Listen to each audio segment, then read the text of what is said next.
ছেলে বিধায়ক, তবুও আজও নিজের পেশা ভুলতে চান না বাবা আনন্দমোহন সাহা। হ্যাঁ, আমি কার কথা বলছি জানেন? আমি বলছি বীরভূমের সাঁইথিয়া বিধানসভার যিনি বিজেপি বিধায়ক কৃষ্ণকান্ত সাহা, তার বাবার কথা বলছি।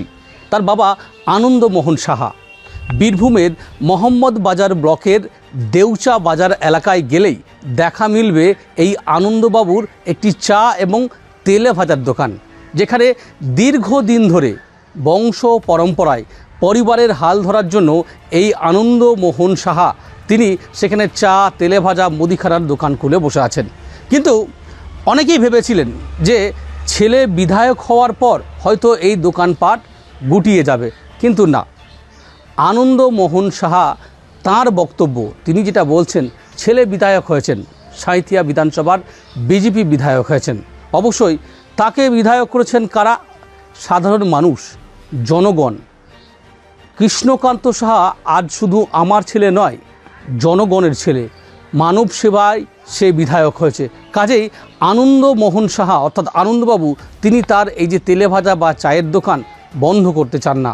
আজও যদি আপনারা কেউ যান, বিশেষ করে মোহাম্মদ বাজার ব্লকের দেউচা বাজার এলাকায়, সেখানে দেখতে পাবেন সাঁইথিয়া বিধানসভার বিজেপি বিধায়ক কৃষ্ণকান্ত সাহার বাবাকে। তিনি আজও সেই দীর্ঘ বহু বছর ধরে ঠিক যেভাবে চা তেলে ভাজা বিক্রি করে যাচ্ছেন, ঠিক সেভাবেই সদা হাসি মুখে মানুষের সঙ্গে প্রাণ খুলে কথা বলে তিনি তার ব্যবসা চালিয়ে যাচ্ছেন এবং পরিবার চালাচ্ছেন। আর এই ছবি সামনে আসতে রীতিমতো একটা প্রশংসার, একটা বাহবা দেওয়ার ছবি কিন্তু উঠে আসছে, সেটা আর বলার অপেক্ষা রাখে না। আপনারা সকলেই জানেন যে পূর্ব বর্ধমানের বিশেষ করে আউশ গ্রামের বিধায়িকার কথা, কলিতা মাঝি, যিনি একসময় বাসন মাজা, কাপড় কাচা, ঘর মোছা, পরিচারিকার কাজ করতেন।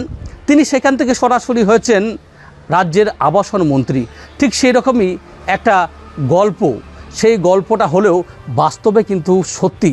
হ্যাঁ, কৃষ্ণকান্ত সাহা বিজেপি বিধায়ক, তার বাবা আজও তার পুরনো পেশাতেই আছেন এবং বলছেন ছেলে যেন মানব সবাই ব্রত হয়েই তিনি যেন এগিয়ে যান, মানুষের জন্যই কিন্তু কাজ করেন। অবশ্যই আর এই ছবি কার্যত বীরভূমে একটা নিদর্শন হয়ে থাকবে, সেটা আর বলার অপেক্ষা রাখে না। বীরভূম থেকে মনা বীরবংশী, কলকাতা টিভি।